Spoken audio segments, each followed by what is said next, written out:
The radio crackled one last time before going silent.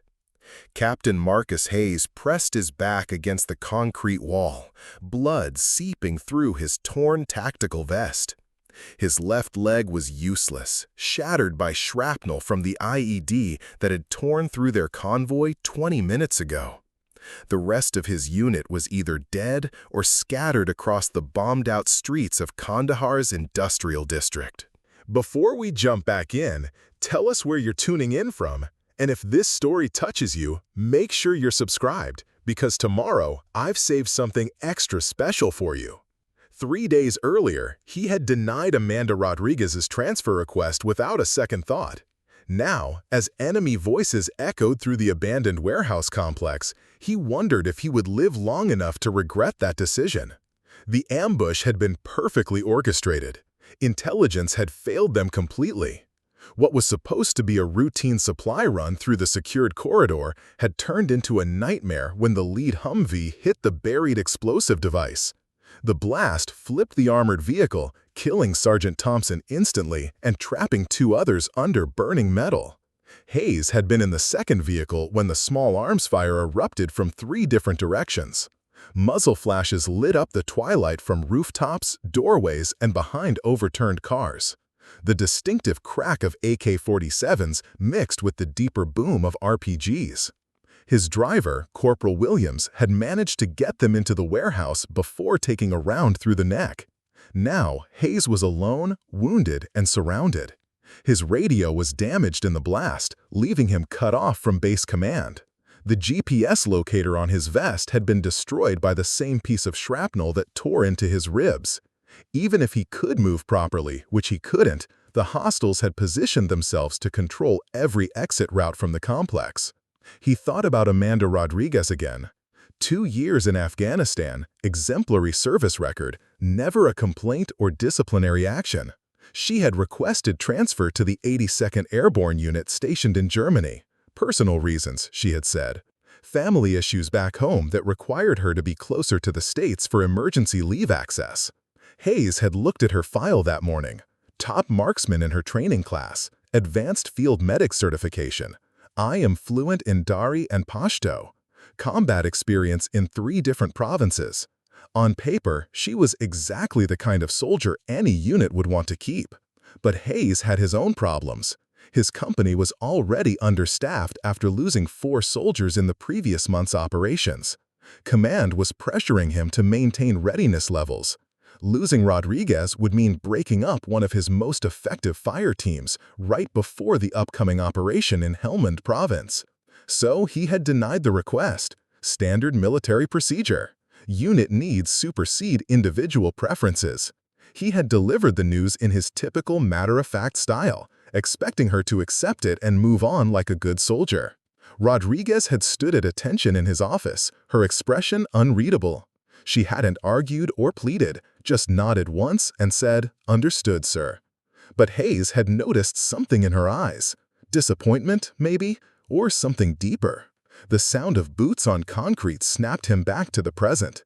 The enemy fighters were moving through the warehouse systematically, checking every room. Hayes counted at least 6 different voices, all speaking in rapid Pashto. They knew he was in here somewhere. His service pistol had 7 rounds left, not nearly enough if they found him. The warehouse was a maze of rusted machinery and storage containers, but his mobility was severely limited. Every movement sent white-hot pain through his shattered leg. Through a gap in the corrugated metal wall, he could see his damaged Humvee smoking in the courtyard. The bodies of his men lay scattered around the vehicles. Williams had died trying to drag Hayes to safety. Thompson's body was still partially visible under the overturned lead vehicle. These weren't just soldiers under his command. They were men who had trusted him to bring them home. The transfer request form was probably still sitting on his desk back at Forward Operating Base Mitchell, a single sheet of paper that might have changed everything. If he had approved Rodriguez's request, she would already be processing out, preparing for her new assignment. Instead, she was back at base, probably wondering why her captain had chosen unit readiness over her personal needs. Hayes had made similar decisions dozens of times during his 8 years as an officer. The mission always came first. Personal considerations were secondary. That's what they taught at Fort Benning. That's what kept units effective and cohesive. But now, bleeding in an abandoned warehouse with hostiles closing in, he wondered if he had been wrong about more than just the transfer request. Maybe he had been wrong about Amanda Rodriguez entirely. The enemy voices were getting closer. Hayes could hear them checking the next room over. In a few minutes, they would find him. His leg wouldn't allow him to fight effectively, and 7 rounds wouldn't be enough to handle 6 trained fighters. He thought about his wife Sarah and their 2 daughters back in North Carolina. Emma was 7, just starting 2nd grade. Katie was 5, still losing baby teeth and asking endless questions about everything. They were expecting him home in 4 months when his deployment ended. The irony wasn't lost on him. He had denied Rodriguez's request because of family issues, and now his own family might never see him again because of that decision. The military had a way of teaching harsh lessons about consequences. A door slammed somewhere in the warehouse. The fighters were being methodical, working their way through each section. Hayes estimated he had maybe 10 minutes before they reached his hiding spot behind the industrial generator. His mind drifted back to the conversation with Rodriguez 3 days earlier.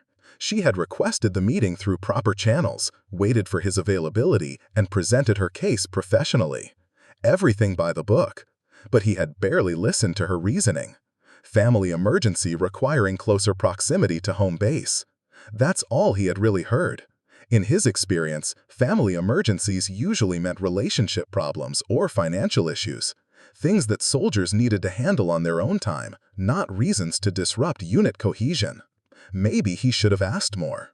Maybe he should have considered that Rodriguez had never made unreasonable requests before. In 2 years, she had been a model soldier. Reliable, competent, dedicated. The kind of soldier who earned respect through consistent performance rather than seeking attention.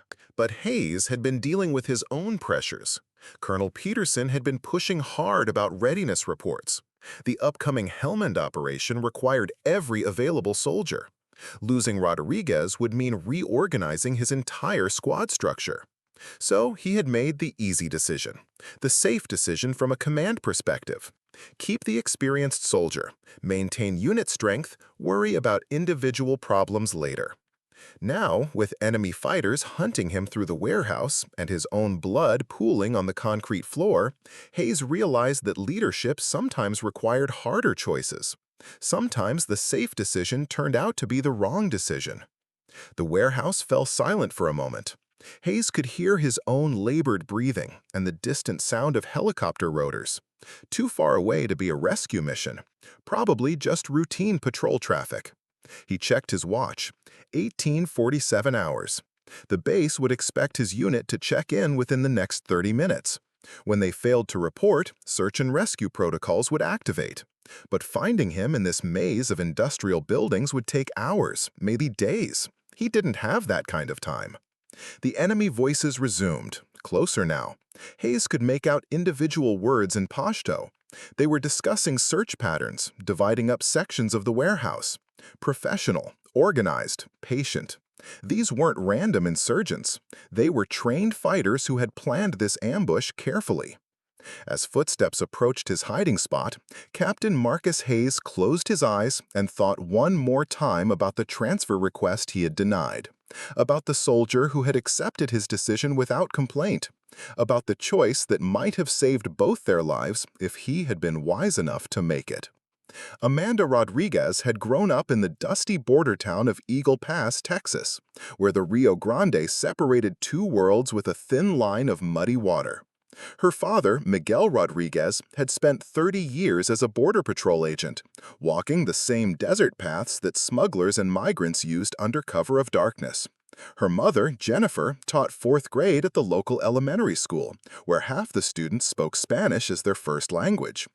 The Rodriguez family lived in a modest ranch house on Elm Street, 3 blocks from the international bridge that connected Eagle Pass to Piedras Negras, Mexico. Amanda was the middle child between two brothers, Carlos, who became an electrician and never left town, and David, who joined the Marines and died in Iraq when Amanda was 18. David's death had changed everything for the Rodriguez family. Miguel started working longer shifts, volunteering for the most dangerous patrol sectors along the border. Jennifer threw herself into her teaching, staying late to tutor struggling students and organizing fundraisers for classroom supplies. Amanda channeled her grief into preparation, spending her senior year of high school researching military occupational specialties and physical fitness requirements. She enlisted 3 weeks after graduation, choosing the Army over the Marines specifically because she wanted a different path than David had taken. Not better or worse, just different. Her brothers had always been the ones who drew attention. Carlos with his natural charm and ability to fix anything mechanical, David with his athletic prowess and easy confidence. Amanda had learned early to observe before acting, to listen before speaking, to find solutions through patience rather than force. In a household full of strong personalities, she had developed the ability to blend into the background while still getting things done. Her parents often joked that Amanda was the one who kept the family organized, remembering birthdays, scheduling appointments, making sure bills got paid on time. Basic training at Fort Leonard Wood had been a revelation. For the first time in her life, Amanda's careful attention to detail and methodical approach to problems were recognized as strengths rather than quirks. While other recruits struggled with equipment maintenance or got lost during land navigation exercises, Amanda excelled through preparation and persistence. Her drill sergeant, Staff Sergeant Patricia Moore, had pulled her aside during the final week of training. "Rodriguez, you've got something most soldiers take years to develop. You think before you act. That's going to serve you well downrange." Amanda had chosen military police as her occupation, partly because of her father's law enforcement background, but mostly because the job required the kind of analytical thinking she enjoyed. After advanced individual training, she had requested assignment to a combat unit rather than a stateside garrison position. Her reasoning was simple. If she was going to be a soldier, she wanted to do the job where it mattered most. Preparing and narrating this story took us a lot of time, so if you are enjoying it, subscribe to our channel. It means a lot to us. Now, back to the story. Afghanistan had been everything she expected and nothing she was prepared for.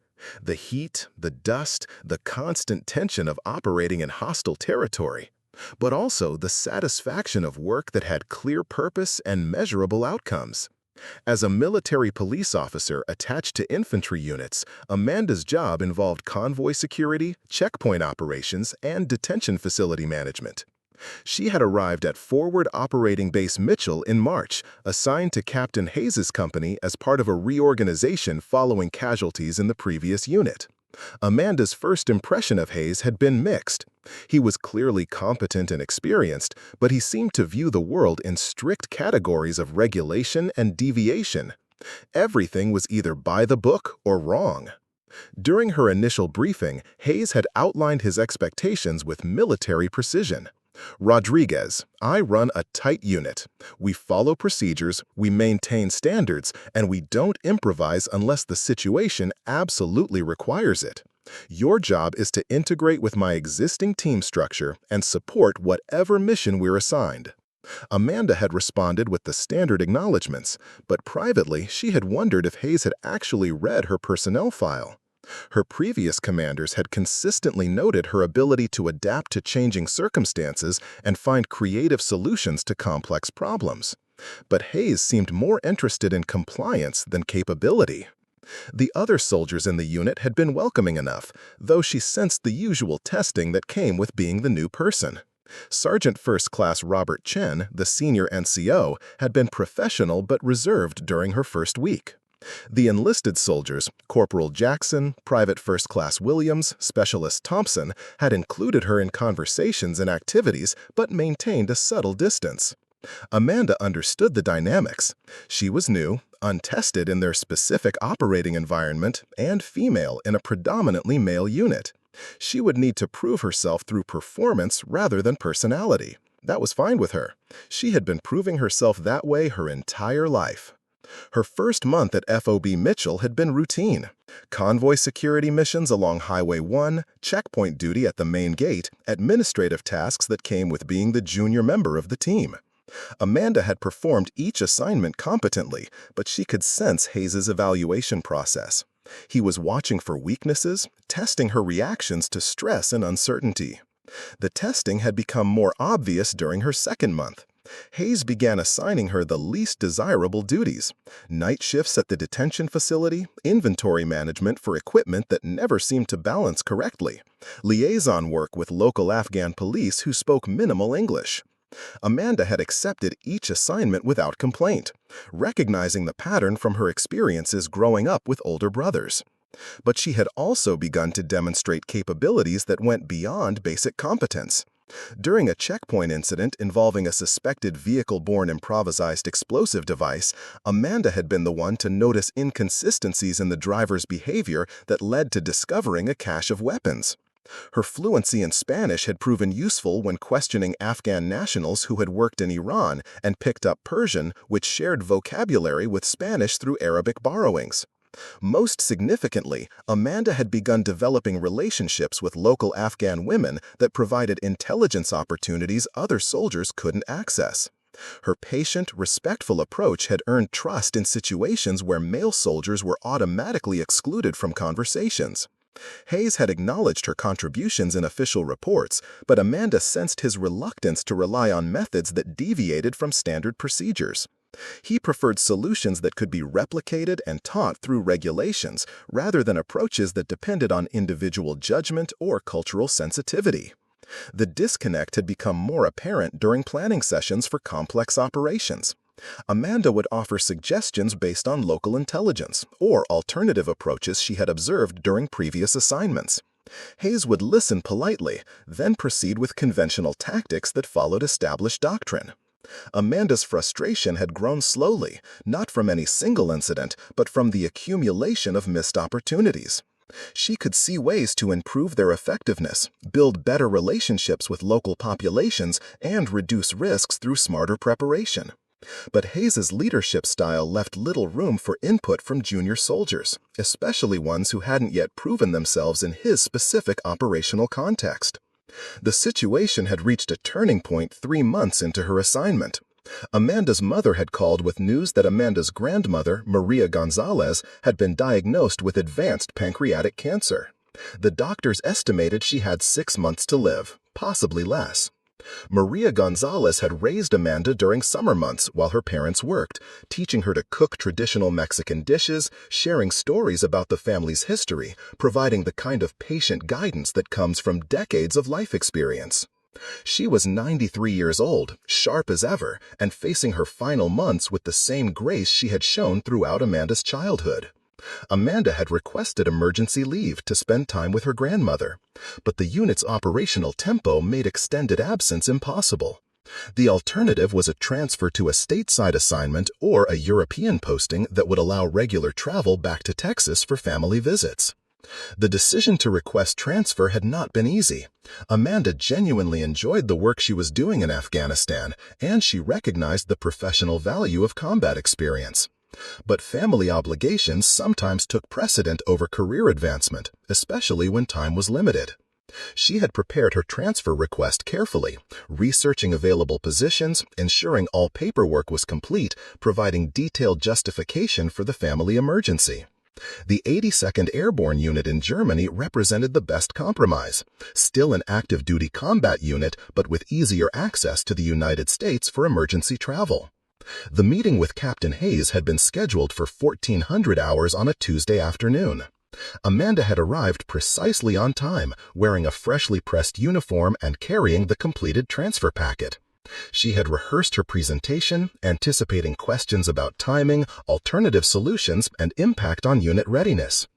Hayes had listened to her explanation with professional attention, but obvious skepticism. He had asked a few questions, spending more time reviewing her personnel file than discussing the family emergency. His responses had been brief and focused on unit needs rather than personal circumstances. Rodriguez, I understand your family situation, but we're facing critical mission requirements over the next 6 months. Your experience with local populations and linguistic capabilities make you a valuable asset to this unit. Losing you now would create operational gaps that would be difficult to fill. Amanda had attempted to address his concerns by suggesting a delayed transfer that would allow time for replacement training, or a temporary duty assignment that would meet her family needs without permanent reassignment.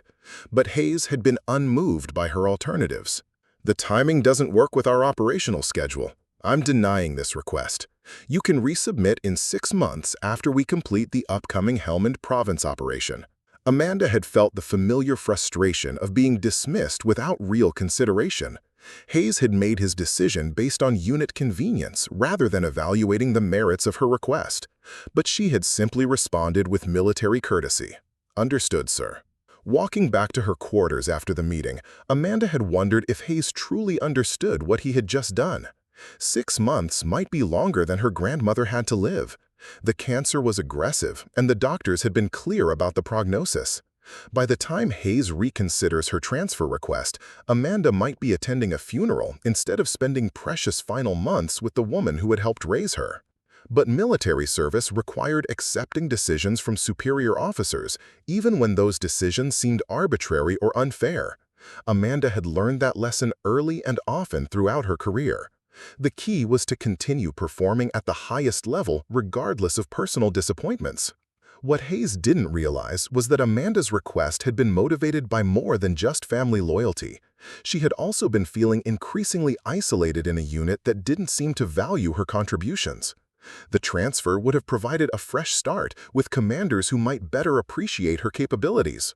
Instead, she was stuck in a situation where her best efforts were viewed with suspicion and her suggestions were politely ignored.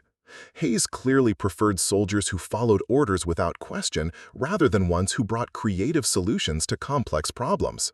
Amanda could continue to serve effectively under those constraints, but she wondered what opportunities were being wasted through his narrow approach to leadership. The denial of her transfer request had been just another example of Hayes's preference for maintaining control over developing his soldiers' potential. Amanda had accepted the decision professionally, but privately, she had begun to question whether she wanted to serve under a commander who valued compliance over competence, stability over growth. The call came at 03:47 hours on a Friday morning. Amanda Rodriguez was jolted awake by the satellite phone's shrill ring cutting through the darkness of her quarters. Staff Duty Officer Sergeant Chen's voice carried the weight of bad news even before he spoke the words. "Rodriguez, you need to get to the communication center immediately. Priority family message." Amanda's stomach dropped as she threw on her uniform. Priority family messages during deployment usually meant one thing: someone back home is dying or dead. She ran across the compound in the pre-dawn darkness, her boots pounding against the gravel paths between buildings. The communication center was a cramped trailer filled with computer terminals and radio equipment. The duty officer handed her a printed message with the Red Cross letterhead that every deployed soldier dreaded seeing. Amanda's hands trembled slightly as she read the official notification. Her grandmother, Maria Gonzalez, had taken a sudden turn for the worse. The cancer had spread faster than doctors anticipated. She was in intensive care at Methodist Hospital in San Antonio, and the medical team estimated she had days, not weeks, remaining. Amanda stared at the paper for a long moment, processing the implications. 3 weeks had passed since Captain Hayes denied her transfer request. 3 weeks during which her family had been calling with increasingly urgent updates about her grandmother's declining condition. Now, those warnings have become reality. She walked to the communication terminal and placed a call to her parents' house in Eagle Pass. Her mother answered on the second ring, her voice strained with exhaustion and grief. "Mija, thank God you called. Abuela has been asking for you constantly.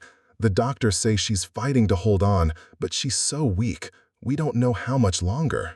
Amanda closed her eyes, feeling the familiar helplessness that came with being thousands of miles away when family needed her most. "Mom, I tried to get emergency leave. I submitted a transfer request that would have let me be closer to home, but my captain denied it." Her mother's silence stretched across the satellite connection. Finally, Jennifer Rodriguez spoke with quiet disappointment. "Your grandmother understands, Amanda. She's proud of your service. But she keeps asking when you're coming home." The conversation lasted 15 minutes, filled with medical updates, family logistics, and the painful reality that Amanda might not make it home in time to say goodbye to the woman who had helped raise her. When she hung up, Amanda sat alone in the communications center, staring at the bank of silent radios. She thought about Captain Hayes, sleeping peacefully in his quarters, unaware that his administrative decision 3 weeks earlier was now preventing a soldier from being with her dying grandmother. The regulations allowed for emergency leave in cases of immediate family illness, but processing such requests typically took weeks. Her grandmother didn't have weeks. Amanda returned to her quarters and spent the rest of the night staring at the ceiling, wrestling with anger, grief, and the military's institutional indifference to individual circumstances. She had served faithfully for 2 years, maintained exemplary performance records, and asked for one accommodation to handle a family crisis. Hayes had denied that request based on unit convenience rather than evaluating the genuine emergency she was facing. The next morning brought devastating news. Maria Gonzalez had died at 06:23 hours Central Time, surrounded by family members who had been able to arrange their lives to be present. Amanda learned about her grandmother's death through another Red Cross message, delivered with mechanical efficiency by a soldier who had never met her grandmother and couldn't understand the magnitude of the loss. Amanda requested emergency leave, following proper channels and submitting all required documentation. The request went directly to Captain Hayes for approval. She waited 3 days for his response, during which her family held the funeral without her. Hayes eventually approved 5 days of emergency leave, but by then, Amanda was requesting time to visit her grandmother's grave rather than say goodbye to a living person. The funeral took place on a Tuesday afternoon at St. Joseph Catholic Church in Eagle Pass, the same church where Amanda had been baptized, confirmed, and graduated from religious education classes. Her parents had arranged for a video call so Amanda could participate remotely from the base communication center. She watched her grandmother's funeral through a computer screen, listening to eulogies delivered by family members who had been able to adjust their schedules to honor Maria Gonzalez's memory. Father Martinez spoke about Maria's dedication to her family, her lifelong commitment to community service, and her pride in her grandmother's military service. Amanda sat alone in the communication trailer, separated from her family by military obligations and her captain's inflexible decision-making. When the video call ended, Amanda walked back to her quarters, feeling more isolated than she had ever felt during her deployment. She had missed her grandmother's final days and funeral because of an administrative decision that prioritized unit staffing over human compassion. The military had taught her about sacrifice and duty, but this felt different.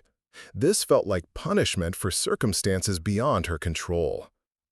2 days later, Amanda received approval for her emergency leave. She flew from Bagram Airfield to Frankfurt, then to Houston, finally driving the familiar highway from San Antonio to Eagle Pass. The trip that should have allowed her to comfort her dying grandmother instead became a journey to process grief and visit a fresh grave. Her parents met her at the house on Elm Street, the same house where Amanda had spent countless summers learning to cook tamales and listening to her grandmother's stories about growing up during the Great Depression. The house felt empty now, filled with memories but lacking the gentle presence that had anchored 3 generations of the Rodriguez family. Amanda's mother showed her the letters that Maria Gonzalez had written during her final weeks. One was addressed specifically to Amanda, written in her grandmother's careful cursive handwriting that had remained steady despite her illness.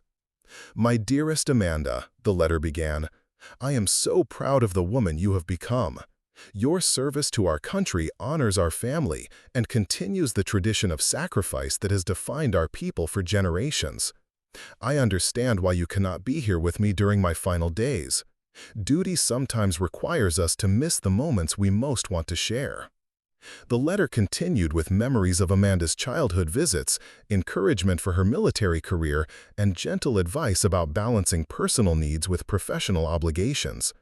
But the final paragraph contained words that would haunt Amanda for months afterward. "I have been praying that you will find commanders who recognize your true value, not just your ability to follow orders. You have gifts that should be developed and utilized, not suppressed for the convenience of others. Trust your instincts, Mija. Sometimes the right path requires courage to challenge those who would limit your potential. Amanda read the letter 3 times, sitting in her grandmother's favorite chair overlooking the small garden, where Maria Gonzalez had grown vegetables and flowers despite the harsh South Texas climate. The old woman had somehow understood that Amanda's military service was being constrained by leadership that valued compliance over capability. She spent 5 days in Eagle Pass, helping her parents sort through her grandmother's belongings, attending memorial services at the church, and visiting relatives who shared stories about Maria Gonzalez's influence on their lives. But throughout the visit, Amanda felt the clock ticking toward her required return to Afghanistan and the unit that had prevented her from being present when her family needed her most. The flight back to Bagram was a journey through grief and growing resentment. Amanda had served faithfully, performed every assigned mission competently, and asked for one accommodation to handle a genuine family emergency. Captain Hayes had denied that request based on unit staffing concerns, forcing Amanda to choose between military obligations and family loyalty. She had chosen duty, and now she would live with the consequences of that choice for the rest of her life. Returning to Forward Operating Base Mitchell felt like entering a prison. The compound looked the same: concrete barriers, guard towers, rows of prefabricated buildings surrounded by razor wire. But Amanda's perspective had fundamentally changed. She was no longer a soldier eager to prove herself worthy of her unit's respect. She was a person who had been forced to sacrifice something irreplaceable for the convenience of a commander who valued procedures over people. Captain Hayes called her into his office the day after her return. Amanda sat attention while he reviewed her leave documentation and asked perfunctory questions about her family situation. His manner was professionally sympathetic but emotionally detached. He expressed appropriate condolences, acknowledged the difficulty of losing a family member during deployment, and outlined expectations for her reintegration into unit operations. "Rodriguez, I understand this has been a difficult time for you personally, but we need to refocus on our mission requirements. The Helmand Province operation is moving forward, and your role will be critical to our success." Amanda listened to his words while studying his face, searching for any sign that he understood the connection between his transfer denial and her inability to be with her dying grandmother. She saw nothing but professional courtesy and administrative efficiency. Hayes had moved on from her transfer request as if it had never happened, while Amanda would carry the consequences of his decision for the rest of her life. "Sir, I want to resubmit my transfer request. My family situation hasn't changed, and I believe reassignment would be beneficial for both personal and professional reasons." Hayes's expression hardened slightly. "Rodriguez, we discussed this 3 weeks ago. My position hasn't changed. The unit needs experienced soldiers for upcoming operations. Your request is denied pending completion of our current mission cycle." Amanda felt something shift inside her during that conversation. Not defiance exactly, but a fundamental reassessment of her relationship with military authority. Hayes had demonstrated that his leadership prioritized institutional convenience over individual circumstances. She would continue to perform her duties professionally, but she would no longer seek his approval or validation. Over the following weeks, Amanda threw herself into mission preparation with mechanical efficiency. She attended briefings, maintained equipment, participated in training exercises, and executed assigned tasks with competent precision. But she had stopped volunteering for additional responsibilities or offering suggestions for operational improvements. If Hayes wanted a soldier who simply followed orders, that's exactly what he would get. The other soldiers in the unit noticed the change in Amanda's demeanor. Sergeant Chen asked if she was dealing with family stress from her grandmother's death. Corporal Jackson offered to help with any administrative issues related to her emergency leave. But Amanda deflected their concerns with polite appreciation and professional distance. She had learned a harsh lesson about military leadership and personal vulnerability. Showing genuine emotion or requesting accommodation for family emergencies could be used against soldiers by commanders who viewed such needs as weaknesses or inconveniences. Amanda would not make that mistake again. The mission briefing for the Helmand Province operation took place on a Monday morning in the base conference room. Captain Hayes outlined intelligence reports, tactical objectives, and operational timelines with his usual attention to procedural detail. Amanda listened with professional interest but emotional detachment. She would execute whatever role was assigned to her, but she would not invest personal enthusiasm in missions led by a commander who had demonstrated such callous disregard for his soldiers' humanity. Hayes announced team assignments and individual responsibilities. Amanda was assigned to convoy security, a role that matched her experience and capabilities. But she noticed that Hayes avoided making eye contact with her during the briefing, as if he sensed her emotional withdrawal and felt uncomfortable with the change in their working relationship. After the briefing, Amanda returned to her quarters and wrote a letter to her parents, describing her current assignment and expressing confidence in her ability to complete her deployment safely. But she also included a paragraph that revealed her true feelings about her situation. "I'm learning that military service requires more than just physical courage and technical competence. It also requires the ability to serve under leaders who may not deserve your loyalty or respect. I will continue to do my job professionally, but I'm no longer trying to earn Captain Hayes' approval. His decision 3 weeks ago showed me exactly what kind of leader he is and what kind of soldier he wants me to be." Amanda sealed the letter and prepared for another day of serving under a commander who had forced her to choose between duty and family, then acted as if that choice had no lasting consequences. She would fulfill her military obligations with professional competence, but she would never again make herself vulnerable to Hayes' arbitrary decision-making or administrative indifference.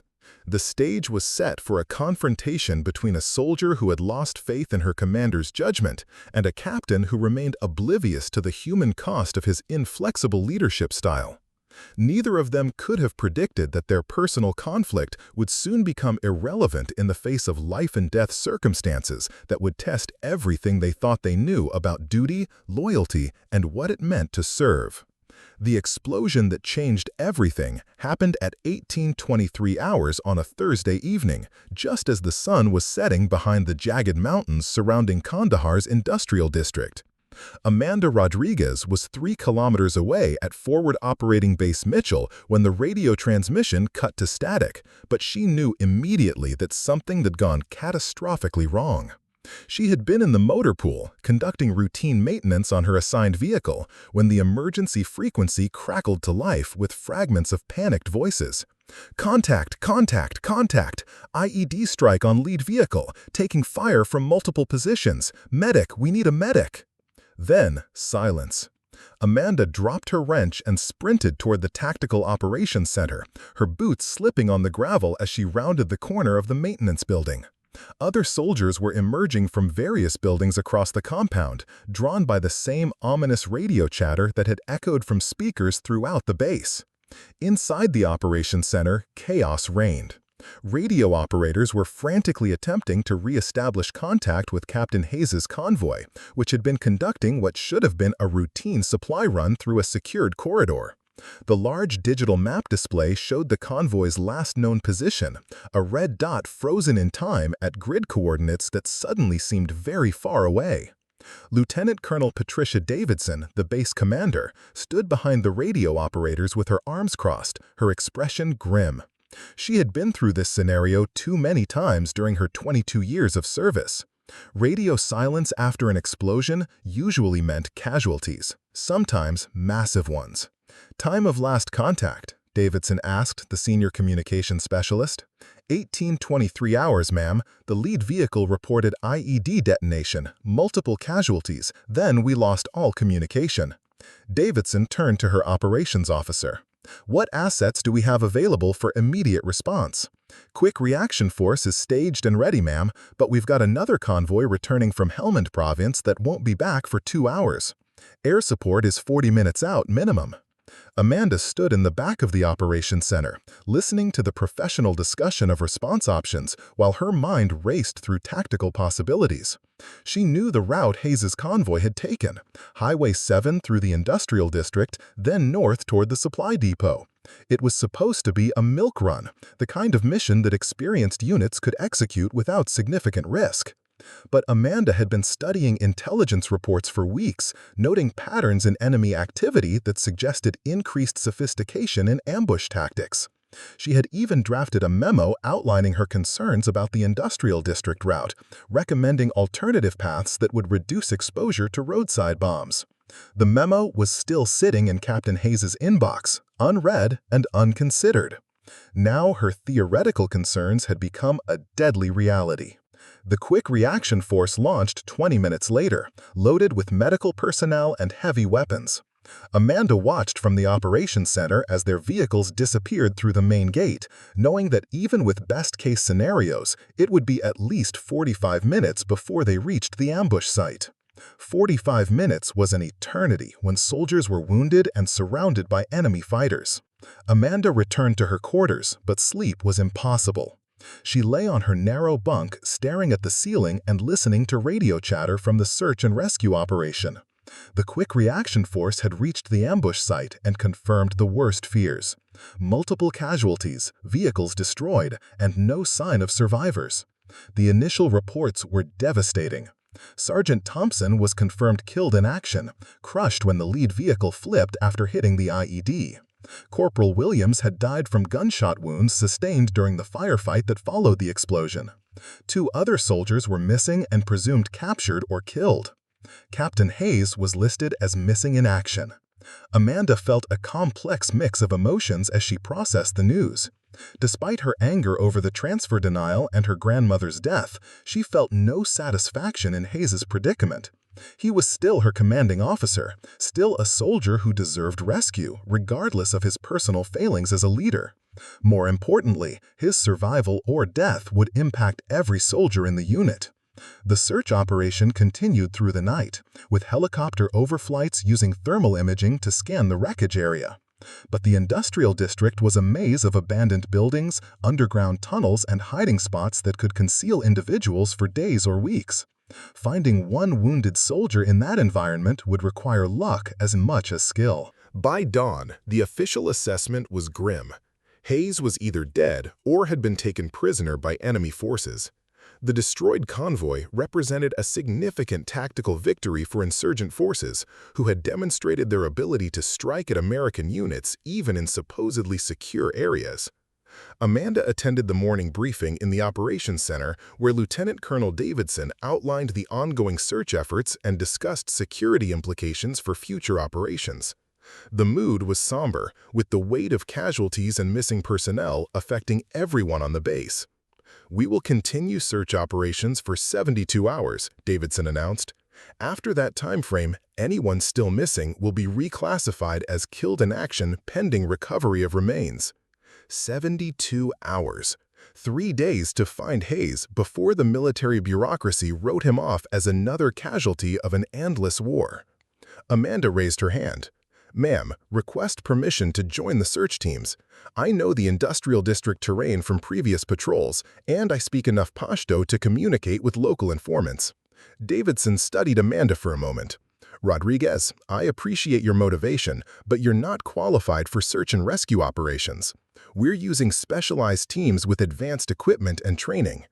It was a polite dismissal, the kind of response Amanda had grown accustomed to during her service under Hayes. Her knowledge and capabilities were acknowledged but not utilized, set aside in favor of conventional approaches that followed established procedures. Amanda accepted the decision with professional courtesy, but privately she began developing her own plans. She had been studying detailed maps of the industrial district for months, noting patrol routes, identifying potential ambush sites, and mapping the complex network of buildings and underground passages that connected various facilities. She also had something the official search teams lacked: motivation driven by personal investment rather than institutional obligation. Hayes might have been a poor leader who had made decisions that cost Amanda precious time with her dying grandmother, but he was also a soldier who deserved rescue. More importantly, saving him would prove capabilities that Hayes had consistently underestimated. Over the next 24 hours, Amanda gathered intelligence through unofficial channels. She spoke with Afghan interpreters who had family connections in the industrial district, reviewed satellite imagery from the base intelligence section, and studied radio intercepts that might provide clues about enemy movements in the area. The picture that emerged was complex and dangerous. The ambush had been carefully planned and executed by a well-organized insurgent cell that controlled significant territory in the industrial district. They had been observing American patrol patterns for weeks, identifying vulnerabilities, and planning their attack for maximum impact. But Amanda also noticed details that the official search teams had missed. Radio intercepts suggested the insurgents were dealing with their own logistical challenges. They had taken casualties during the ambush and were struggling to maintain security while avoiding American search efforts.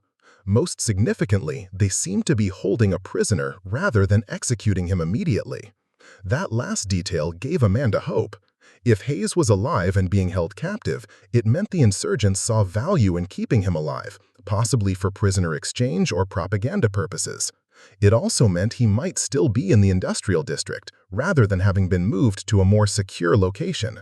Amanda spent her off-duty hours studying every available piece of information about the ambush site and surrounding area. She identified 3 possible locations where prisoners might be held based on the tactical requirements for security, concealment, and access to transportation routes. She also began preparing equipment and supplies for an unauthorized reconnaissance mission. Amanda understood the risks. Operating alone in hostile territory violated multiple regulations and could result in court-martial if discovered. But she also understood that Hayes' survival might depend on someone willing to take actions that official search teams couldn't authorize. On the second night after the ambush, Amanda detected something in the radio chatter that made her pulse quicken. A routine helicopter patrol had reported unusual heat signatures in the northeastern section of the industrial district, near an abandoned textile factory that Amanda had identified as a possible holding location. The heat signatures were dismissed by intelligence analysts as likely animal activity or residual warmth from machinery. But Amanda knew that the textile factory had been abandoned for over a year, with no operational equipment that would generate thermal readings. More importantly, the signatures appeared during nighttime hours when temperatures were coolest, suggesting active human presence rather than environmental factors. Amanda made her decision that night, lying on her bunk while listening to the sounds of base operations continuing around her. She would conduct her own reconnaissance of the textile factory, using skills and knowledge that Hayes had never bothered to recognize or develop. She spent the rest of the night preparing for a mission that would either save her captain's life or end her military career. Amanda gathered lightweight equipment, studied approach routes that would avoid enemy observation, and planned contingencies for various scenarios she might encounter. Most importantly, she wrote letters to her parents, explaining her decision and expressing her love for them.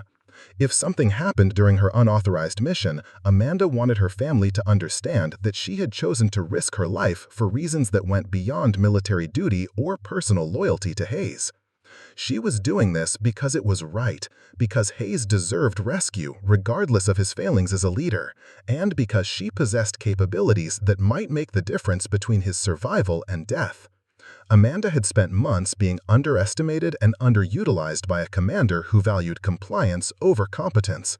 Now she would prove what she was truly capable of accomplishing when given the freedom to use her skills without institutional constraints. The textile factory sat in darkness 3 kilometers from forward operating Base Mitchell, surrounded by the kind of urban terrain that had swallowed too many soldiers during America's long war in Afghanistan. Amanda studied the building through her night vision scope, noting entry points, sight lines, and potential escape routes. Somewhere in that maze of concrete and steel, Captain Hayes might be fighting for his life. Amanda Rodriguez was about to find out if 2 years of military training and a lifetime of careful observation had prepared her for the most important mission she would ever undertake. She checked her equipment one final time, said a quiet prayer for her grandmother's protection, and began moving toward the factory complex. In 12 hours, Amanda would either return to base as a hero who had saved her captain's life, or she would become another casualty in a war that had already claimed too many American soldiers. But she would not spend the rest of her life wondering if she could have made a difference when it mattered most. Captain Hayes had made decisions that prevented Amanda from being with her dying grandmother, but she would not make decisions that prevented her from trying to save his life. The mission began with a single step forward, into darkness that might hold answers to questions that had been haunting Forward Operating Base Mitchell for the past 48 hours. Amanda Rodriguez disappeared into the Afghan night, carrying hope and determination toward a confrontation that would test everything she had learned about courage, loyalty, and what it truly meant to serve. Amanda Rodriguez moved through the pre-dawn darkness like a shadow, her civilian clothing and darkened face allowing her to blend with the urban landscape surrounding the textile factory. She had slipped off Forward Operating Base Mitchell at 0330 hours using a drainage culvert that she had discovered during a previous patrol. A gap in the perimeter security that she had never reported because she understood the value of keeping certain knowledge private. The industrial district looked different at night. During daylight hours, it appeared abandoned and lifeless, just another casualty of Afghanistan's decades of warfare. But in darkness, Amanda could see signs of activity that official patrols had missed. Faint light leaking from windows that should have been empty. Fresh tire tracks in dust that should have been undisturbed. The subtle indicators that trained eyes could read if they knew what to look for. Amanda had been studying this terrain for months, not just through official briefings and satellite imagery, but through careful observation during routine patrols and conversations with local Afghan workers who traveled through the area daily.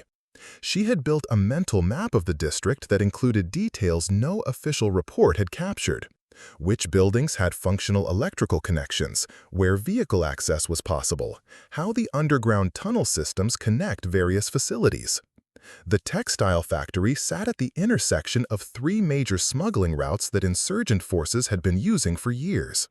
It offered multiple escape routes, defensible positions, and enough space to hold prisoners while maintaining operational security. Most importantly, it was close enough to the ambush site for wounded fighters to reach on foot, but far enough from American patrol routes to avoid casual detection. Amanda positioned herself on a rooftop 400 meters from the factory, using the scope on her M4 rifle to conduct systematic surveillance of the target building. What she observed confirmed her suspicions.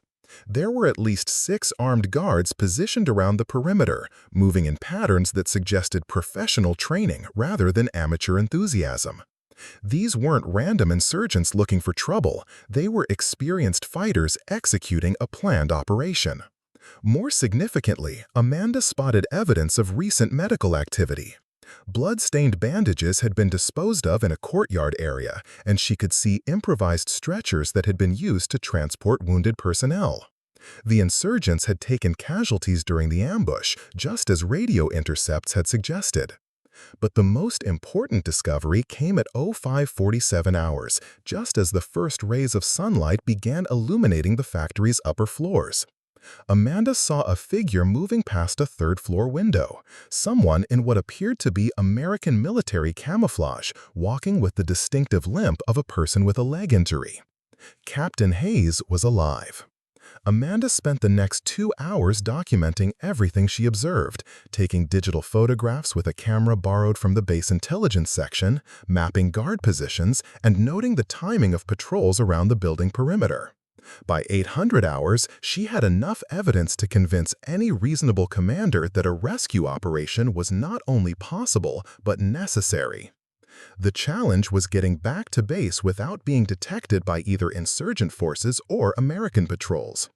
Amanda retraced her route through back alleys and abandoned buildings, avoiding main roads where vehicle traffic might spot her unauthorized movement. She reached the perimeter drainage culvert at 0847 hours and slipped back onto the base just as morning formation was beginning. Amanda quickly changed into her uniform and joined her unit for the daily briefing, acting as if she had spent the night sleeping in her quarters rather than conducting reconnaissance in hostile territory. But inside, she was burning with urgency. Hayes was alive, wounded, and being held less than 4 kilometers from the base. Every hour of delay reduced his chances of survival and increased the likelihood that insurgents would move him to a more secure location.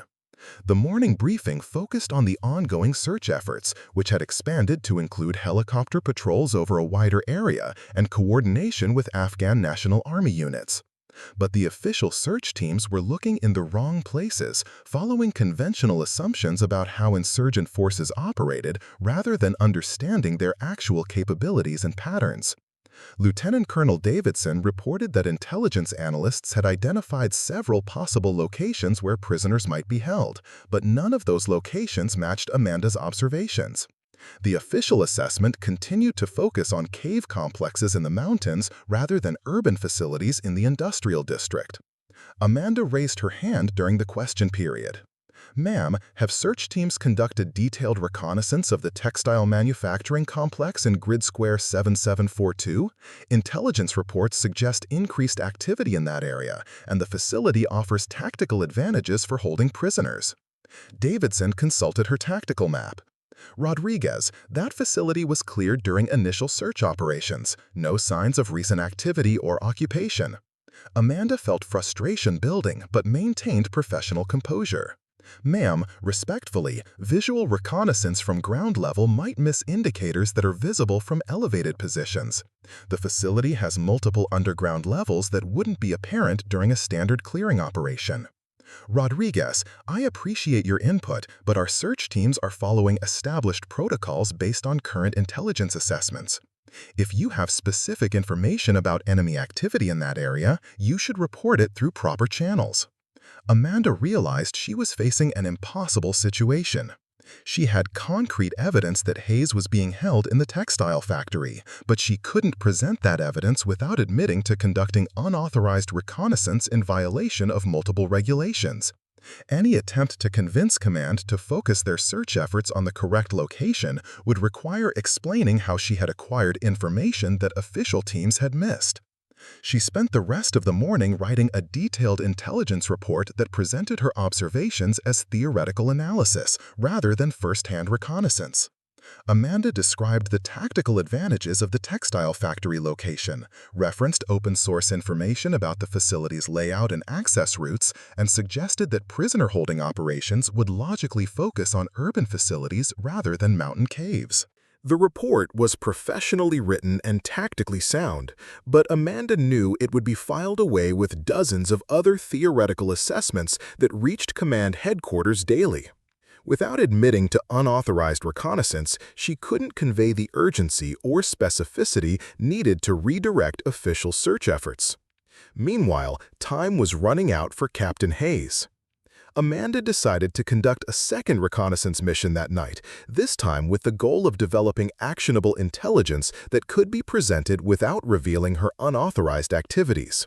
She needed evidence that would be convincing enough to redirect official search efforts, specific enough to enable rescue planning, and general enough to avoid questions about how the information was obtained. But first, she needed to understand more about the insurgent forces holding Hayes prisoner. Amanda spent her lunch break in the base intelligence section, reviewing radio intercepts and signal intelligence reports from the past 48 hours. The information painted a picture of an insurgent cell that was better organized and more sophisticated than typical groups operating in the area. The cell was led by someone identified in intelligence reports as Commander Rashid, a former Afghan National Army officer who had defected to insurgent forces after a dispute over pay and promotion. Rashid had brought professional military training to a group that previously relied on amateur tactics and improvised weapons. More importantly, Rashid understood the propaganda value of American prisoners. Rather than executing Hayes immediately, he was likely planning to use the captured officer for prisoner exchanges or to demonstrate insurgent capabilities through video recordings. That strategic thinking explained why Hayes was still alive 3 days after the ambush. But it also meant that time was limited. Insurgent propaganda operations typically moved quickly to maximize psychological impact. If Rashid was planning to use Hayes for propaganda purposes, the window for rescue was measured in days rather than weeks. Amanda also discovered something in the intelligence files that explained why official search efforts were focused on mountain locations rather than urban facilities. Previous prisoner-holding operations by Rashid's group had indeed used cave complexes in the surrounding mountains. The textile factory represented a change in tactics that intelligence analysts hadn't anticipated.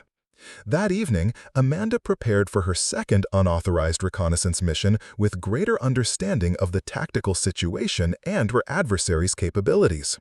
She gathered additional equipment, studied more detailed maps of the factory complex, and planned multiple contingencies for various scenarios she might encounter. But most importantly, she began developing a rescue plan that could be executed by a single operator with limited resources. Amanda understood that convincing command to authorize an official rescue operation would require time she didn't have and evidence she couldn't provide without admitting to unauthorized activities. The alternative was to conduct the rescue herself, using skills and knowledge that had been consistently undervalued by her chain of command.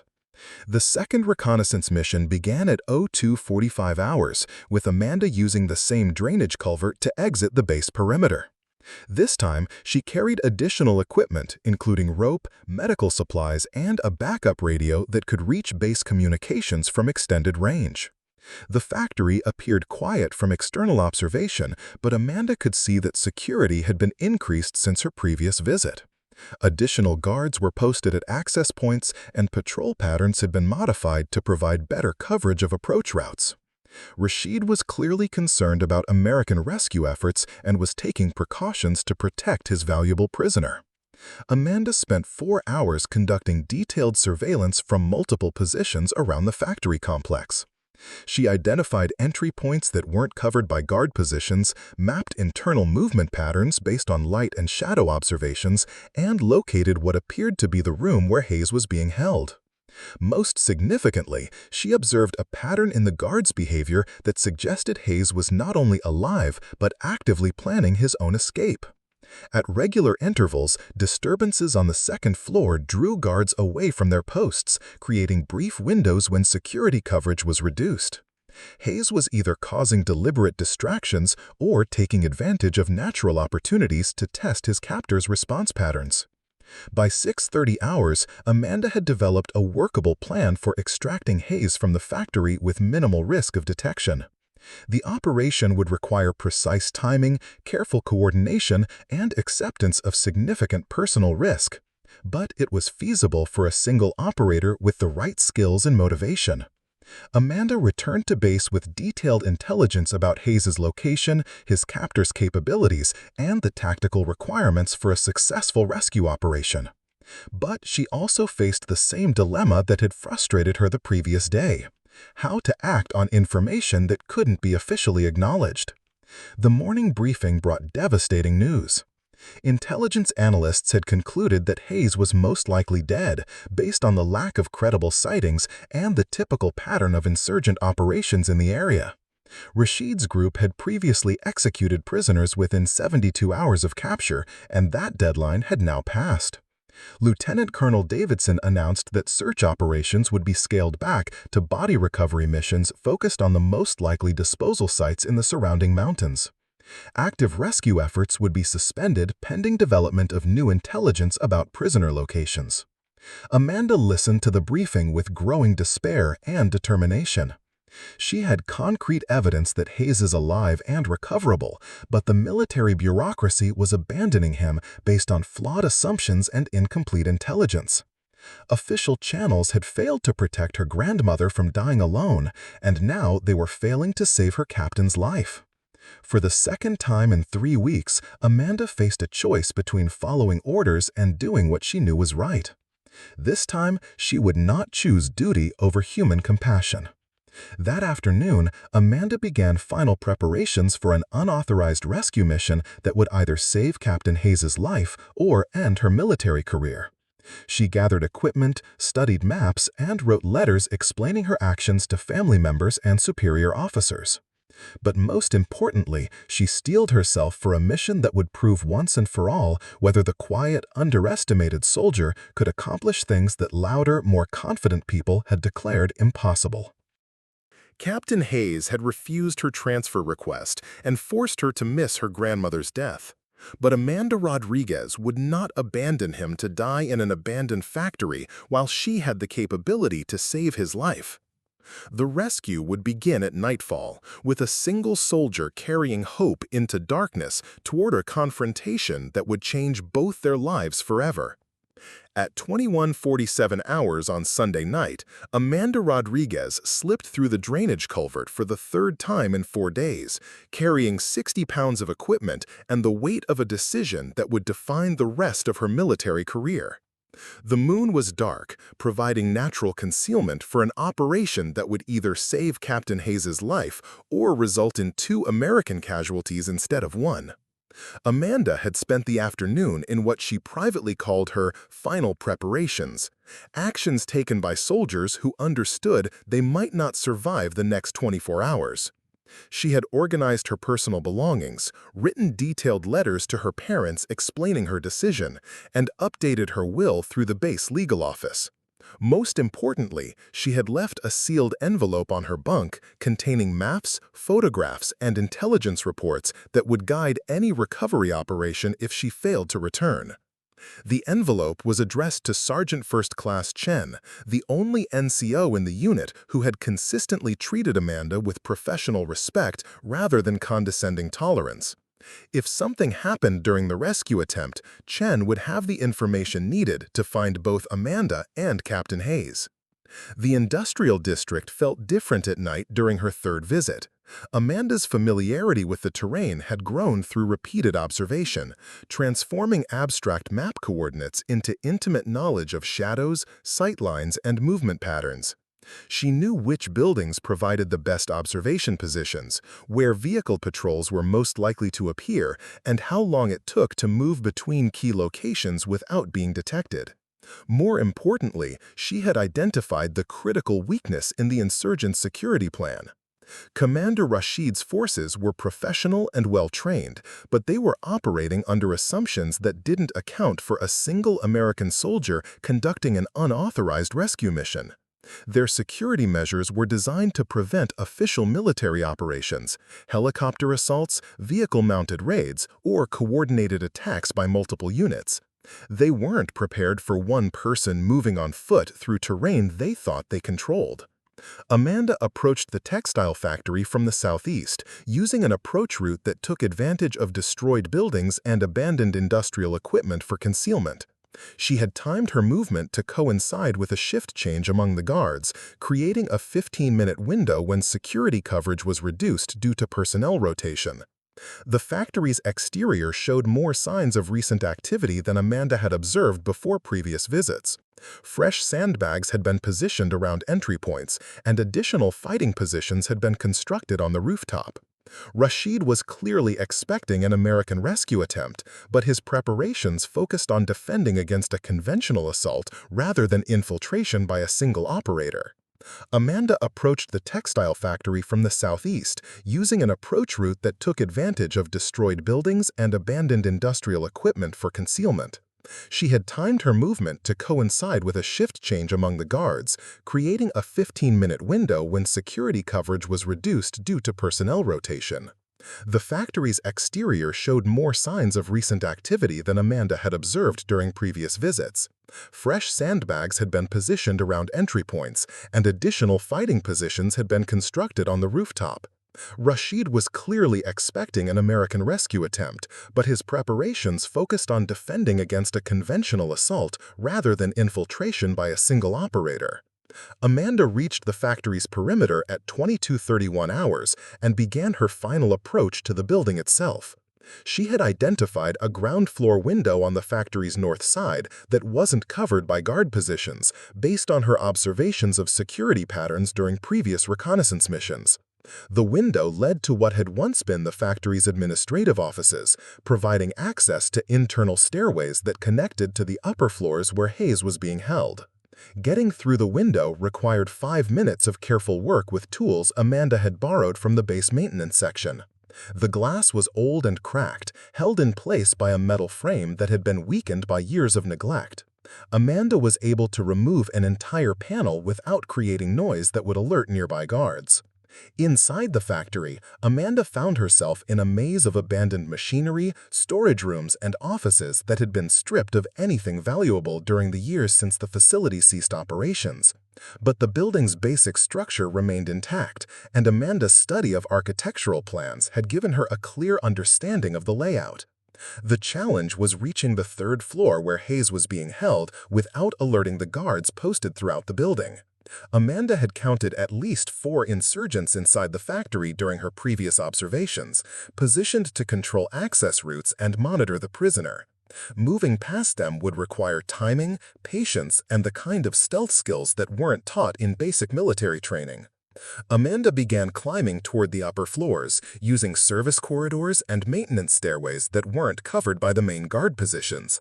The building's deteriorated condition worked in her favor. Years of neglect had created gaps in walls and floors that provided concealment and alternate routes between levels. She reached the third floor at 23:01 hours and began moving toward the room where she had observed Hayes during her surveillance missions. The area was darker than the lower floors, with only minimal lighting from battery-powered lanterns that the insurgents were using to conserve generator fuel. Amanda could hear voices speaking in Pashto from a room at the far end of the corridor, guards discussing rotation schedules and complaining about the boredom of prisoner watch duty. More importantly, she could hear Hayes himself speaking in English with someone who was apparently serving as an interpreter. "I need medical attention for this leg wound. The infection is getting worse, and I won't be of any use to you." The response came in accented English. "Commander Rashid will decide what medical care you receive. Your government has not responded to our demands for prisoner exchange." Amanda felt a surge of relief at hearing Hayes's voice, confirmation that he was not only alive but alert enough to advocate for his own medical needs. But she also understood the implications of the conversation.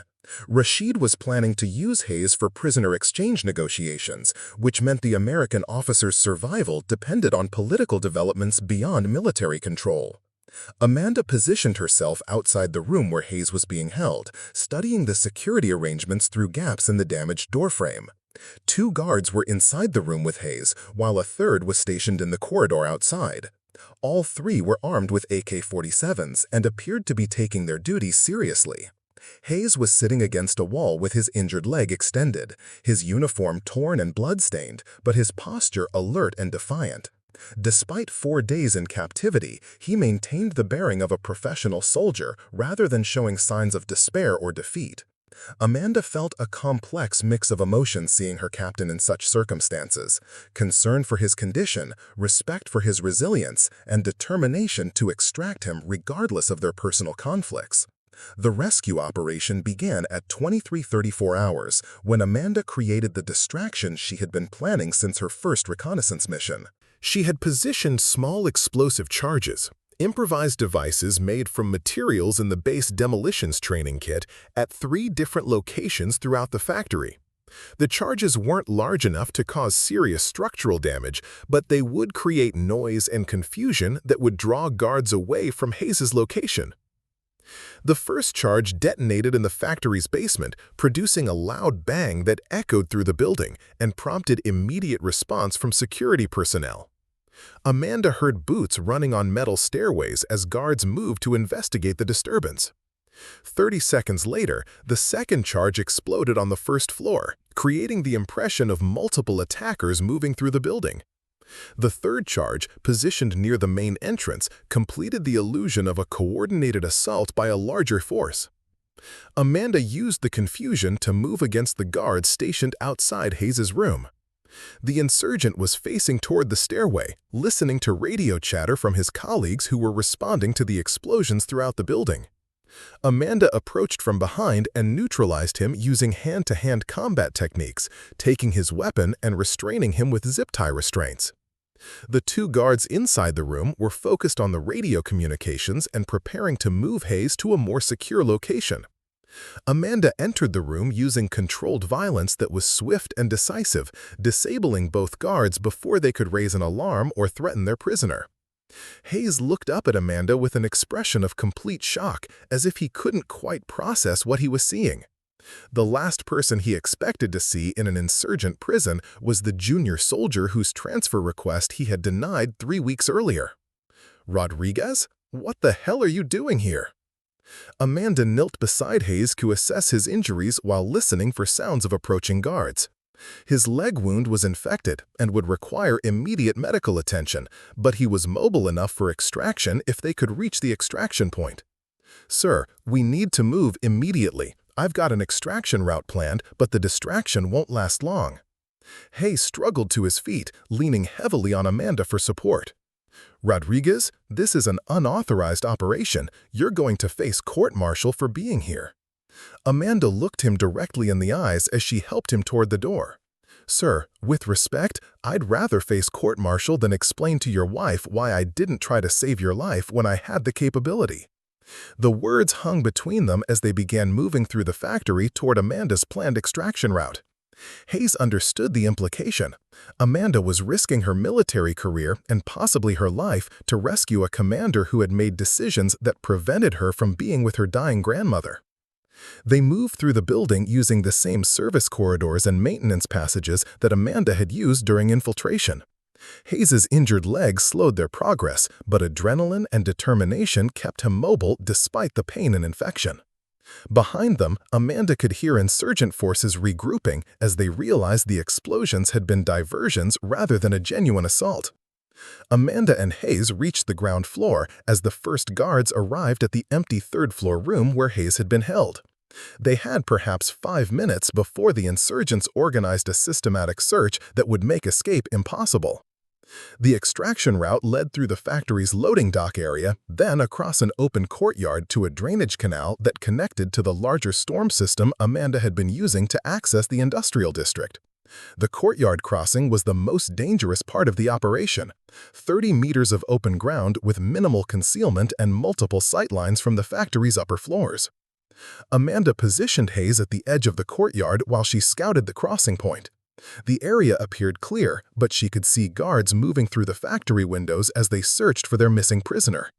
"Sir, we're going to move fast across this courtyard. Can you manage 30 meters on that leg?" Hayes nodded grimly.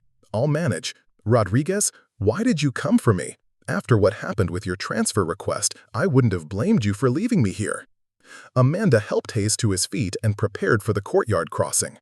"Sir, you made a decision I disagreed with, but you're still my commanding officer, and you deserve to go home to your family. Sometimes doing the right thing means putting aside personal grievances." They began moving across the courtyard, Hayes leaning heavily on Amanda while she provided support and security. Halfway across the open space, shouts erupted from the factory as guards spotted their movement through the windows. Gunfire erupted from multiple positions as Amanda and Hayes sprinted the final distance to the drainage canal. Bullets struck the concrete around them, sending fragments and dust into the air. Amanda felt the sharp burn of a ricochet across her shoulder, but kept moving toward the canal entrance. They reached the drainage system as more guards poured out of the factory in pursuit. Amanda helped Hayes down into the canal, then followed him into the underground passage that would lead them back toward American territory.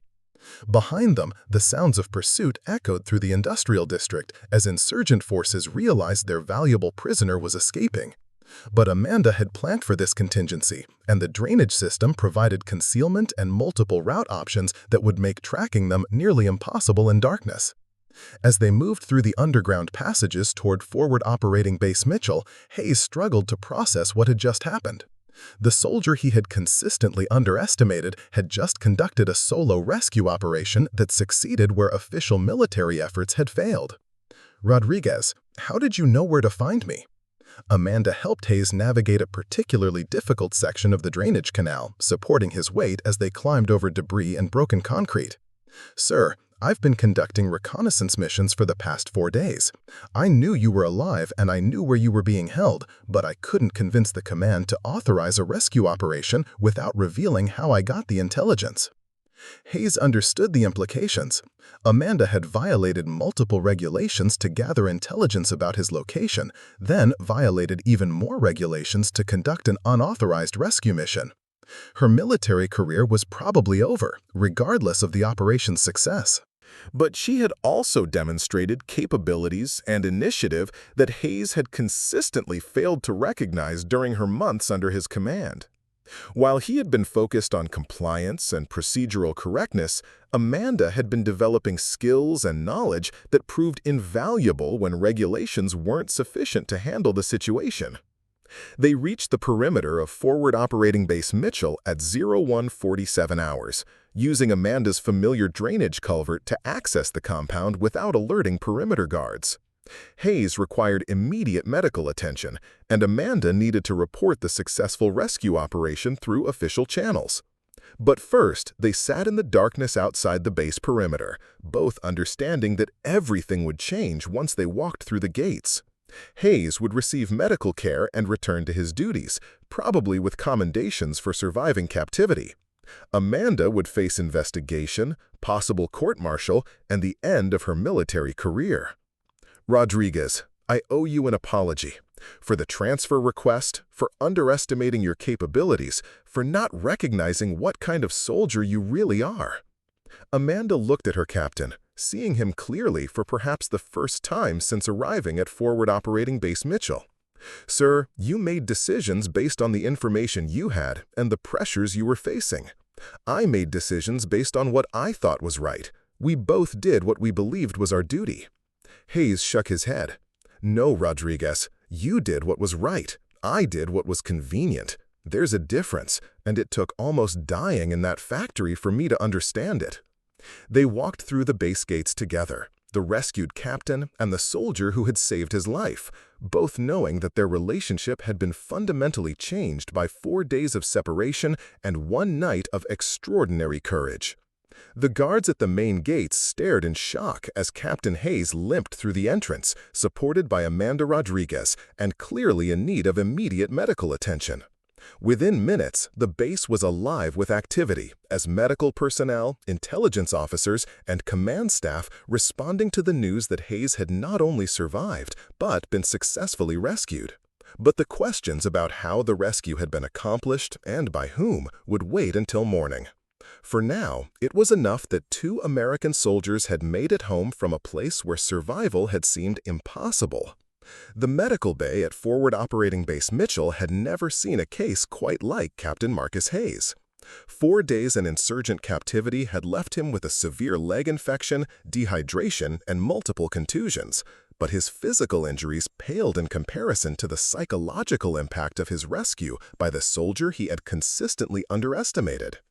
Dr. Sarah Chen, the base surgeon, worked through the night cleaning Hayes's infected wound and administering antibiotics to combat the bacterial infection that could have killed him within days. But as she treated his injuries, she noticed something unusual about her patient's demeanor. Instead of the relief typically displayed by rescued soldiers, Hayes seemed troubled by circumstances surrounding his liberation. Doctor, I need to speak with Rodriguez as soon as possible. There are things about this rescue operation that the command needs to understand. Dr. Chen looked up from her work on Hayes's leg wound. Captain Rodriguez has been in debriefing sessions with intelligence officers for the past 6 hours. The base commander wants a complete understanding of how she located you and executed the rescue before making any decisions about her future. Hayes understood the implications. Amanda was facing serious consequences for conducting unauthorized operations in violation of multiple regulations. Her rescue mission had succeeded where official efforts had failed, but military justice didn't always reward initiative that circumvented proper channels. Meanwhile, in the base conference room, Amanda Rodriguez sat across from Lieutenant Colonel Davidson and 2 intelligence officers, answering detailed questions about her reconnaissance missions and rescue operation. The interrogation had been professional but thorough, with every aspect of her unauthorized activities subject to scrutiny. Rodriguez, let's review the timeline again. You conducted 3 separate reconnaissance missions in hostile territory without authorization, gathered intelligence through means that violated operational security protocols, and executed a rescue operation using equipment obtained without proper requisition procedures. Amanda maintained military bearing despite exhaustion from the rescue operation and hours of questioning. Yes, ma'am, I understood the regulations I was violating, But I also understood that Captain Hayes would die if no action was taken.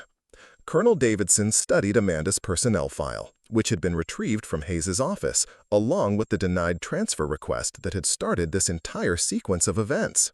The file painted a picture of an exemplary soldier whose capabilities had been consistently underutilized by her chain of command.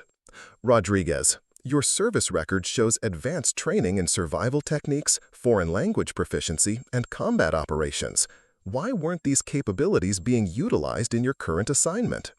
Amanda chose her words carefully, aware that criticism of Hayes could be interpreted as insubordination.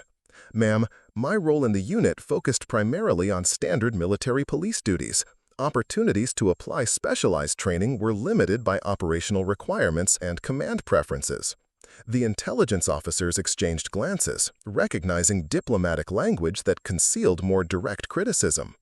They had reviewed radio transcripts and operational reports that showed Amanda's suggestions consistently dismissed or ignored by Hayes during mission planning sessions.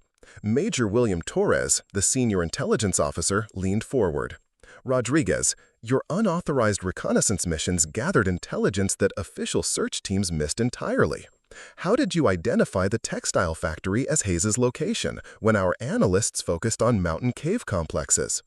Amanda had anticipated this question and prepared an answer that emphasized analytical methodology rather than criticizing official intelligence assessments. Sir, I studied Commander Rashid's previous operations and noted that his tactics had evolved from mountain-based to urban-based activities. The textile factory offered tactical advantages for prisoner-holding operations that weren't available in cave locations. What Amanda didn't mention was that official intelligence teams had relied on outdated assumptions about insurgent behavior rather than conducting fresh analysis of current operational patterns. Her success had come from questioning conventional wisdom and developing independent assessments based on careful observation. The debriefing continued until 800 hours, when Dr. Chen arrived to report that Hayes was medically stable and requesting immediate consultation with command about Amanda's situation. Colonel Davidson decided to convene a formal review session that would include Hayes's perspective on the rescue operation and its implications for Amanda's future. The conference room meeting at 9:30 hours brought together the key participants in what was already being recognized as an extraordinary event in the base's operational history. Hayes entered on crutches, his leg heavily bandaged, but his demeanor determined. Amanda sat at attention, awaiting decisions that would determine whether she faced commendation or court-martial. Colonel Davidson opened the session by outlining the basic facts. Amanda had conducted unauthorized operations that violated multiple regulations, but had successfully rescued a captured officer when official efforts had failed. The question now was how to balance recognition of her achievement against the need to maintain military discipline and proper procedures. Hayes requested permission to address the group before any decisions were made about Amanda's future. Despite his physical condition, he spoke with the authority of an officer who had gained a new perspective on leadership and the value of unconventional thinking. Ma'am, I want to state for the record that Specialist Rodriguez saved my life through actions that demonstrated capabilities I had failed to recognize during her service under my command. Her rescue operation succeeded because she possessed skills, knowledge, and initiative that weren't being utilized through official channels. Hayes paused, struggling with admissions that challenged his own leadership decisions over the past months. I denied Rodriguez's transfer request 3 weeks ago, preventing her from being with her dying grandmother because I prioritized unit staffing over individual circumstances. I consistently dismissed her suggestions for improving our operational effectiveness because I valued compliance over creativity.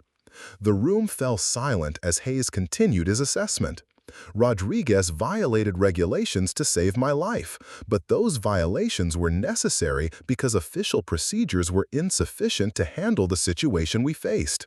She demonstrated exactly the kind of independent thinking and decisive action that distinguishes exceptional soldiers from merely adequate ones.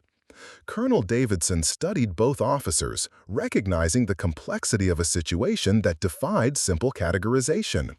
Amanda had clearly violated military regulations, but her violations had been motivated by duty rather than personal gain. More importantly, her success highlighted systematic failures in official intelligence and search operations. Major Torres presented his intelligence assessment of Amanda's reconnaissance missions and rescue operation. Ma'am, Rodriguez's intelligence gathering was more accurate and actionable than our official analysis. Her operational planning was tactically sound and professionally executed.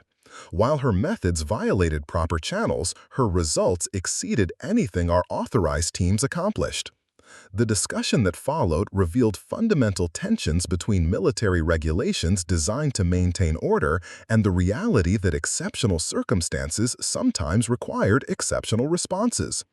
Amanda's rescue operation had succeeded precisely because she was willing to operate outside official channels when those channels proved inadequate. Dr. Chen contributed medical perspectives on Hayes's condition and the timeline for his potential survival in captivity. Based on the infection progression and his general condition when rescued, Captain Hayes had perhaps 48 to 70 hours before his medical situation became life-threatening. Official search efforts were scheduled to continue for several more days, which might not have been sufficient to save his life. Amanda listened to the discussion of her actions with professional detachment, understanding that her military career hung in the balance regardless of the rescue operation's success. She had made a conscious decision to violate regulations in order to save Hayes's life, and she was prepared to accept whatever consequences resulted from that choice. Colonel Davidson called for a 30-minute recess to consider the various factors involved in determining Amanda's fate. During the break, Hayes approached Amanda privately to continue the conversation they had begun during their escape from the textile factory. "Rodriguez, I want you to know that regardless of what happens in this review, I understand what you sacrificed to save my life. Not just your career, but the opportunity to serve under commanders who might better appreciate your capabilities."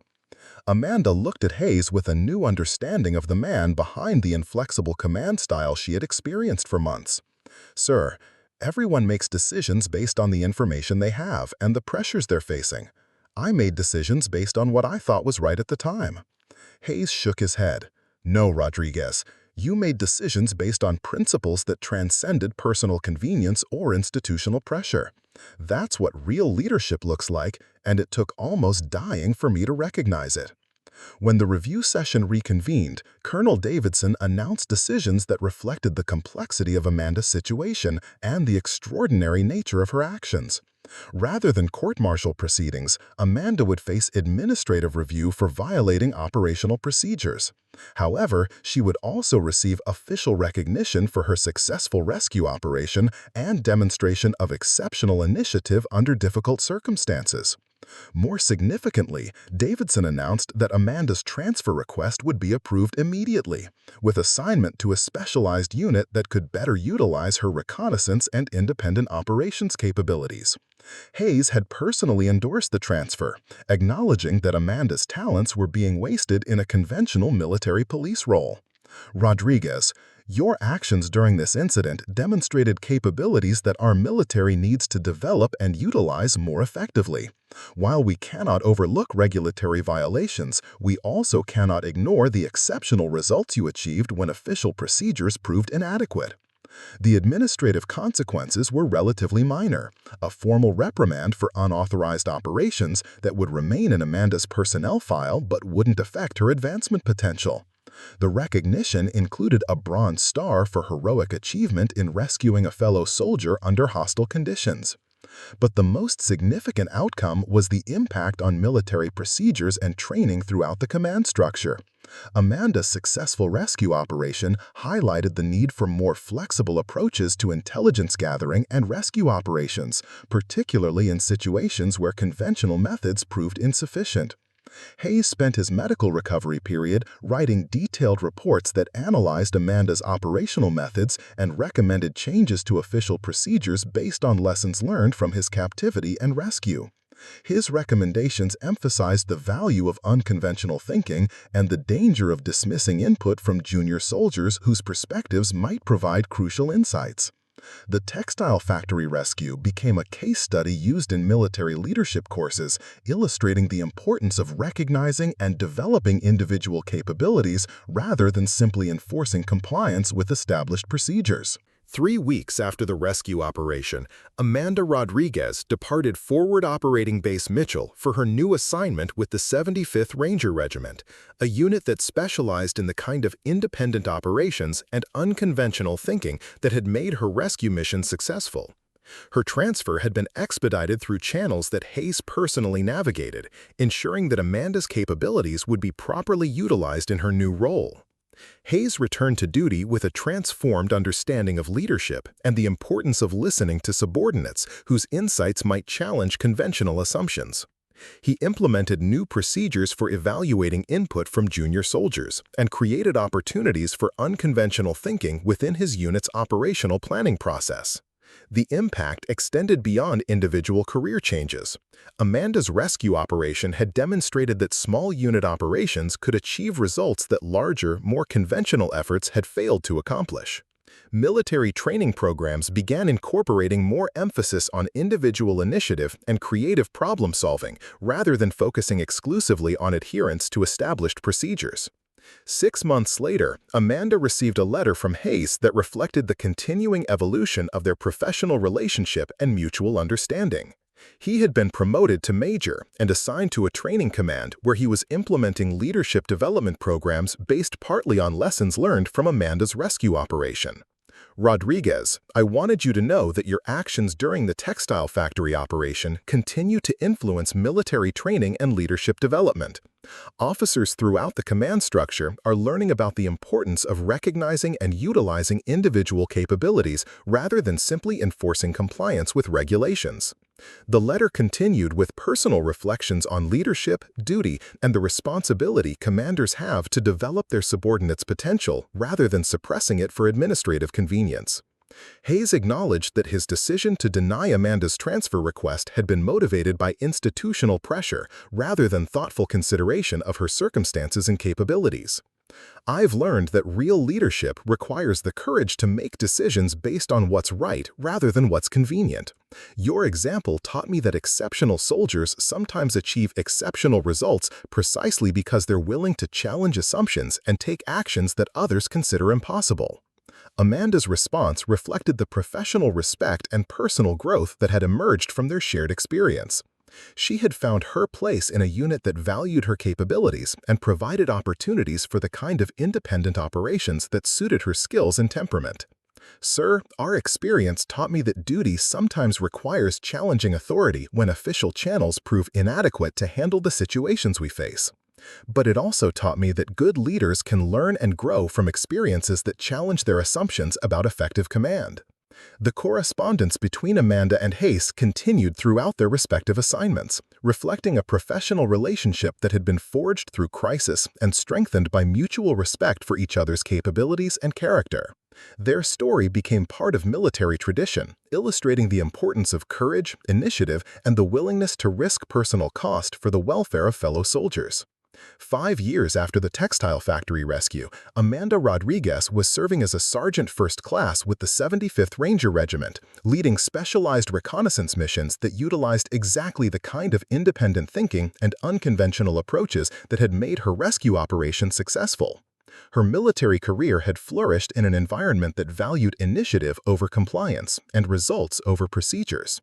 Hayes, now a lieutenant colonel commanding a training battalion, had become a respected advocate for leadership development programs that emphasized the importance of recognizing and nurturing individual capabilities. His experience as a rescued soldier had given him unique credibility in discussing the relationship between effective leadership and operational success. Their story continued to be told in military academies and leadership courses, but not as a simple tale of heroism or redemption. Instead, it served as a complex examination of duty, authority, and the responsibility that soldiers have to each other regardless of rank or personal conflicts. The lesson wasn't that regulations should be ignored or that authority should be challenged casually. Rather, it was that exceptional circumstances sometimes require exceptional responses, and that true leadership involves recognizing when conventional approaches are insufficient to handle the situations soldiers face in combat. Amanda Rodriguez had saved Captain Hayes' life not because she was seeking recognition or trying to prove a point about his leadership failures. She had acted because saving his life was the right thing to do, regardless of their personal conflicts or the potential consequences for her military career. That simple commitment to doing what was right, even when it required personal sacrifice and violated institutional procedures, had transformed both their lives and influenced military training for years to come. Sometimes the most powerful lessons come not from success achieved through conventional means, but from courage demonstrated when conventional means prove inadequate to meet the challenges soldiers face. Up next, you've got 2 more standout stories right on your screen. If this one hits the mark, you won't want to pass these up. Just click and check them out. And don't forget to subscribe and turn on the notification bell so you don't miss any upload from us.